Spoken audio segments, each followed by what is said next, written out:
Podcast livre Parce que c'est toi d'Émilie Demont. Présentation du roman. Le titre en VO du roman est Parce que c'est toi.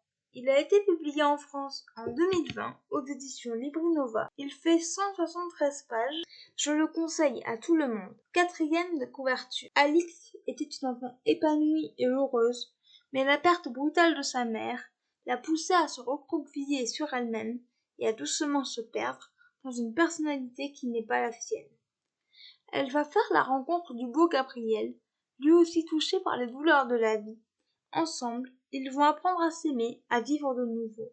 Mais pour combien de temps? J'ai lu ce roman pour le prix des lecteurs Librinova 2020. Je l'ai adoré. Pour vous laisser la surprise, je ne vous parlerai pas du résumé. Les personnages sont extrêmement attachants. Alix est une jeune fille qui est introvertie depuis la mort de sa mère.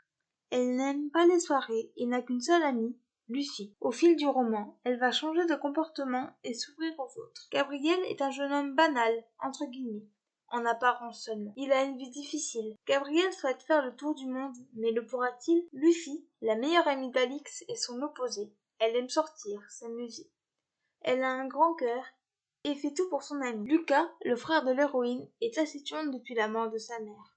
Il n'aime plus la vie. Au fil des pages, il va évoluer positivement. Les autres personnages sont corrects. L'écriture de l'autrice est agréable et fluide. Les chapitres sont très courts, ce qui apporte beaucoup de dynamisme au récit. Malgré tout, je n'ai pas vraiment apprécié les dialogues, que j'ai trouvés assez creux. Émilie Demont traite d'un sujet important mais difficile. Pour vous laisser la surprise, je ne vous dirai pas ce que c'est. J'ai été touchée par cette thématique et ce n'est pas un thème que l'on voit souvent en littérature. La romance entre les deux protagonistes principaux est touchante et elle prend son temps. La fin est triste, mais elle donne de l'espoir. En bref, une excellente lecture. Extrait du livre. Ne pleure pas de l'avoir perdu, mais réjouis-toi de l'avoir connu. Les points forts de ce roman, les personnages, l'écriture, le thème abordé, les chapitres courts, la romance et la fin. Les points faibles de ce roman, les dialogues. Voilà, c'en est tout pour ce podcast. J'espère qu'il vous aura plu. N'hésitez pas à me donner votre avis et vos commentaires sur YouTube, à vous abonner à la chaîne, et je vous retrouve très bientôt pour un nouveau podcast.